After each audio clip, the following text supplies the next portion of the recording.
It was a bitter night on the far reaches of Alteros 9, a planet where the sun only graced the land for a few hours every few days, and the rest of the time, the surface was gripped by cold so intense it could freeze your breath before it even left your lungs. The townspeople, hidden behind their thick, metallic doors and sealed windows, braced against the freeze. But that night something different was coming. Something unexpected. Mira, the last survivor of the Vandhi, an alien race from a distant galaxy, had been wandering for hours. Her silvery skin, once glowing with the warmth of her homeworld, now looked pale and bruised, her breath turning to vapor in the air. She had crashed here weeks ago, her ship a burnt-out husk deep in the ice fields. Since that moment, she had been desperately searching for shelter, something to protect her from the freezing cold. But all the inhabitants, strange and distrustful, had locked their doors and ignored her pleas. She had knocked on 17 doors. 17. Each time, her hands grew weaker, her fingers numb, but she had no choice. If she didn't find shelter soon, the cold would claim her. The beginning. The town of Salvat had little in common with the rest of the world. The architecture was jagged, as if the buildings themselves had grown from the ground rather than being crafted by any intelligent hand. The people here had long since abandoned any sense of warmth or hospitality. They were a survivalist society, shaped by the brutal cold and isolation that came with living on Alteros 9. Mira had no idea what they feared, but whatever it was, it kept them behind locked doors. With each rejection, her despair grew, but so did her determination. She was no longer just fighting the cold. She was fighting for her people, for the legacy of the Vandha, for a future that could one day come from this barren world. Mira had seen the survivors of her crash. They had all perished in the frozen wastelands, their bodies scattered across the white expanse. She was the last, the lone survivor, and she would not let herself die alone in this frigid, heartless world.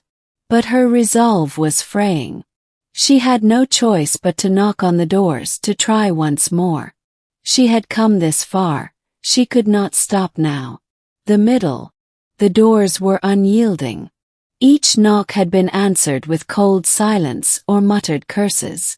The Vandha had never been known for their adaptability to other worlds, especially not cold, desolate ones like Alteros 9. She had hoped that the warmth of her race's legacy, the strength of their reputation, would be enough to earn her a place here. But that was before she knew the truth about this planet and its inhabitants. Her hand hovered over the 18th door, a humble wooden structure compared to the other metallic fortresses of the town. She could see flickers of light coming from inside. Her heart pounded. She had knocked here once before, but she had been ignored then. She had no idea if the occupant was still inside or if she would face yet another rejection. But this time was different. The door opened slowly, revealing a man, one of the last humans it seemed, still living on Alteros 9. His name was Thomas Gray, and he had lived alone for years. He was not a man of many words, nor did he particularly care for the survivalist society around him. He had arrived years earlier, part of a failed human colony effort. The colony had died out, its inhabitants unable to deal with the planet's brutal conditions. Thomas had chosen to stay behind, living a quiet existence, preferring the solace of isolation to the distrust and hostility of his fellow humans. When he saw Mira standing before him, her body shaking from the cold, her clothes tattered and covered in frost, something inside him shifted. He had seen many things in his time on Alteros 9, ships crash, people die, and many more try to survive. But he had never seen anything like this. Without a word, he stepped aside, silently inviting her in. As she passed through the doorway, he could feel the heat of her body. Though faint, it was there, and it was unlike anything he had experienced in years. "Come in," Thomas said simply, his voice low, warm, and steady. He led her to a chair by the fire, where she collapsed, shivering uncontrollably. Her skin, once silvery and alien, had taken on a frostbite-like pallor, and she looked like she might pass out at any moment. He retrieved a blanket, wrapping it around her frail form as he set about making her a hot drink. Mira had no idea how long it had been since she had felt warmth like this, but she let herself lean into the heat of the fire, her fingers slowly starting to thaw. She closed her eyes, not daring to hope too much, but grateful for this brief moment of peace. "I was hoping someone would let me in," she said quietly, her voice hoarse from days of pleading. "I didn't know how much longer I could last." Thomas, who had been watching her closely, said nothing. He simply handed her the drink, watching as her hands trembled while she took it. She took a sip, the warmth of the liquid running through her body like a slow, healing tide. For the first time in days, Mira felt like she could breathe again. After a few moments of silence, Thomas finally spoke. "I don't know what you are, but I know one thing. You're not like the others. They're scared of you, aren't they?" Mira nodded weakly, looking down at her hands, still trembling despite the warmth.